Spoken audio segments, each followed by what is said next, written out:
Chapter 7, Miles to Go, 31.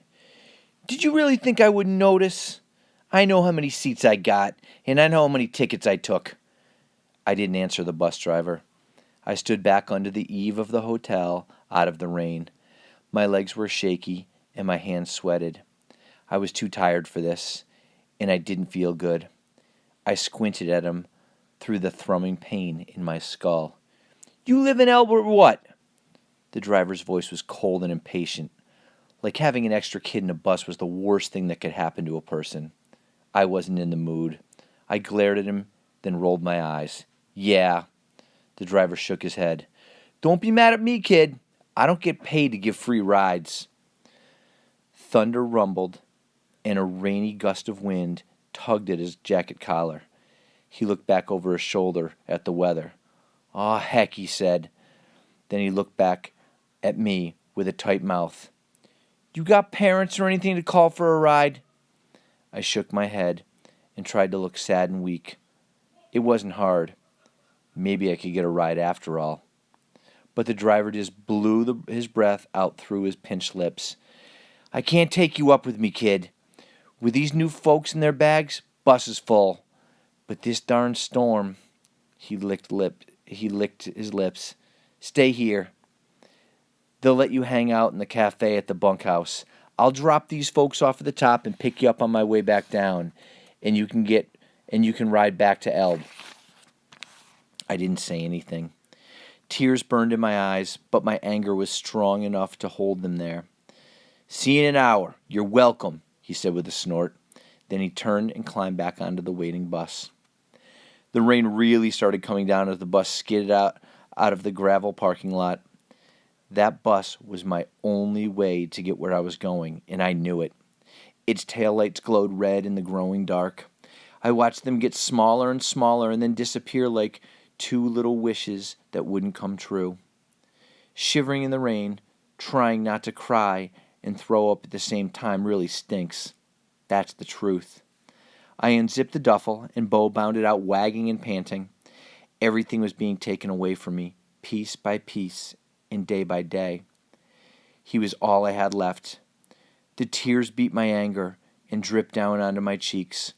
I scratched him behind his ears. No more duffel for you, buddy, I whispered. No matter what.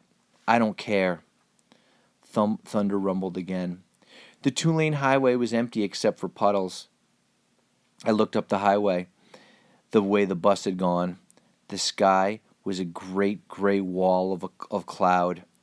I knew the mountain was there somewhere, but I couldn't see it. There's no point in going on, Bo, I said, my voice hoarse.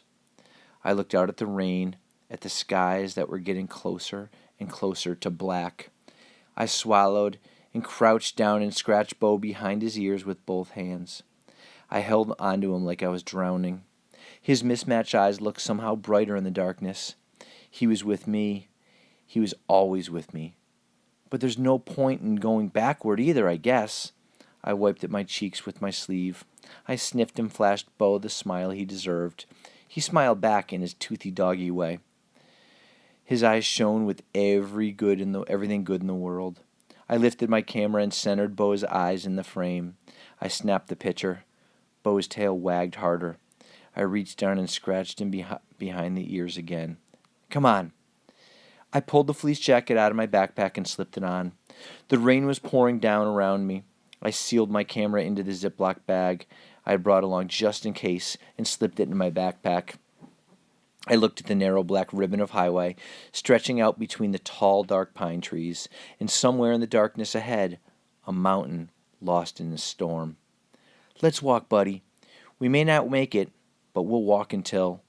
My voice got lost in a rumble of thunder. I didn't know what ending I had planned for the sentence.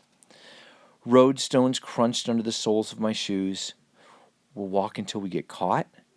Bo trotted beside me, nose sniffing up at the mountain air. We'll walk until someone helps us? A burst of wind chilled down my neck, and I zipped my jacket up higher to my chin. We'll walk until we die? The bridge came closer, step by step through the darkness. The metal girders looked like dull gray clay in the rain. My clothes were soaked.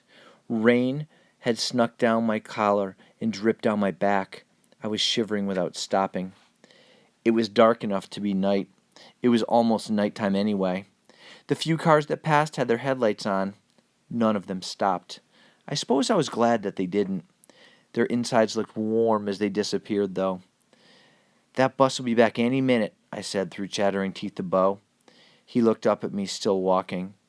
"If he sees us, he'll stop. We need to get out of sight, and we need someplace covered to spend the night anyway." When we got to the bridge, I stepped down off the highway and cut through the weeds down to the river that it arched over. The darkness was deepening by the second, and I had to squint to see. The riverbank under the bridge was dry, but there was no place to sleep. Jumbled boulders crowded the bank. My body already ached enough. I couldn't sleep wedged between two rocks. I looked over out at the river. Out in the white, crashing water, there was an island. It stretched under the bridge, out of the rain. It was small and mostly sand. A wide fallen log reached over the foaming water, leading from the bank where I was standing to the sandy island. I chewed my lip and looked it over. It seemed wet, but stable. "What do you think, Bo?" Bo's tail thumped against my leg. "All right then, let's go for it." My shoes slipped on the wet bark on my first step, but I caught myself and took a more careful second step. It was a huge log with a nice flat top, almost as wide as a sidewalk. I thought I could do it. I just had to take it slow. 4 steps out, I looked back to call Bo. He was standing on the bank, his ears and tail down. He whined. "Come on, boy," I called. "It's not that bad, really." Bo hopped nervously from paw to paw. I looked him in the eye and dropped my voice lower. "Come on, Bo. We can do this." Bo hopped up onto the log and followed me. I turned and kept going, step by careful step. The water roared underneath me. It churned black and white. It sounded loud and hungry. Halfway across, I realized it had been a dumb decision, but I kept going. I darted a quick look back to see Bo right behind me. I took another step, 2 more, 3, 4, 5 more. My legs were shaking.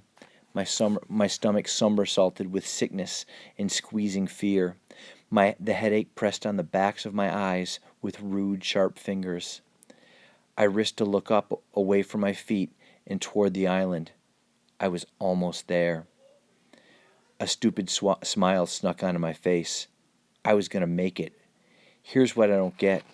Why people always think that they can do something just because they want to.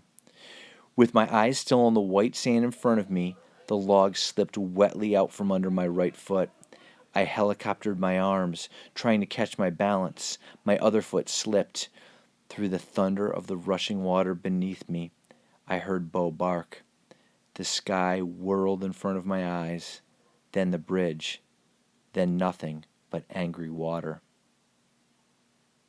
Chapter 7.5. A dark storm coming. Wind whips rain against windows. Thunder getting close.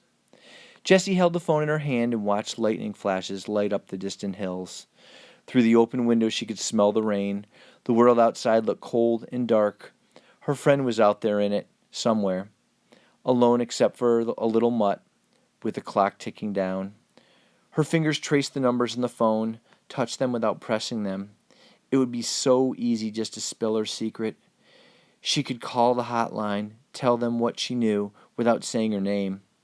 His parents would never know she'd be the one who hadn't told them. Mark would never know she'd betray him. And then all the great squeezing, twisting that was inside of her would be over. And then Mark would be home. She was the only one who could do it. Her fingers pressed the first number. The phone screen lit up, ready for the next number. She swallowed with a dry gulp and pressed it. Then the third number. There was a lightning crash, and at almost the same time a crash of thunder. Jessie jumped and cried out. A breeze swept in through the window. It carried the scent of the storm. The burnt air smell of lightning wafted into the room and brought with it a memory. From years ago, third grade, the hospital, things were just getting bad. His hair was gone. He was weak and sick and tired. She'd visited him whenever she could. He hated missing school. He hated missing Bo. He hated being alone. They'd played cards on his bed with his mom and dad, and they'd all acted cheerful, even Mark. And then his parents had left the room to grab them all some food from the cafeteria, leaving Mark and Jessie alone. When the door clicked shut, Mark grabbed her hand so fast and hard she jerked and tried to pull it away, but his grip was hard and hot.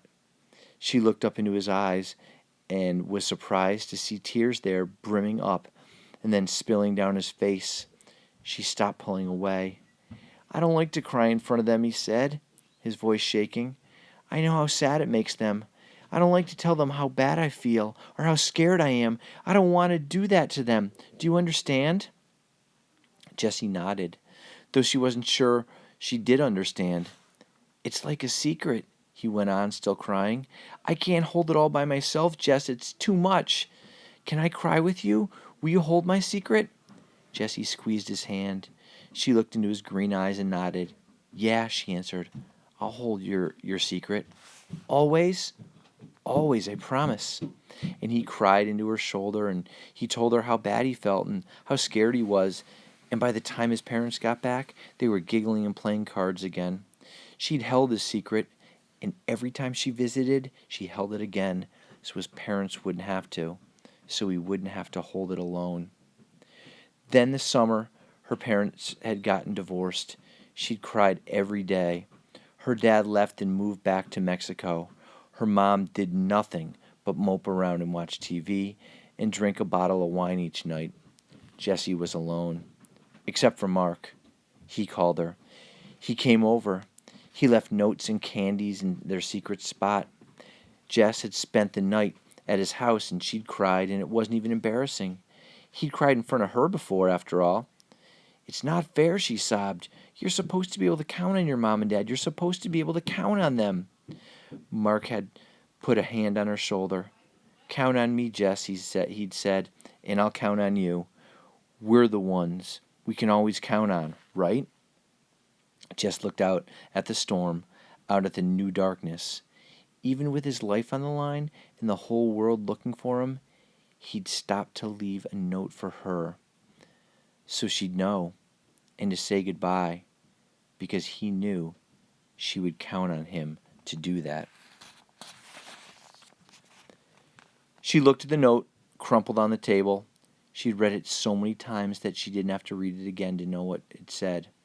"To my truest friend, I'm so sorry, and goodbye. Hold my secret now."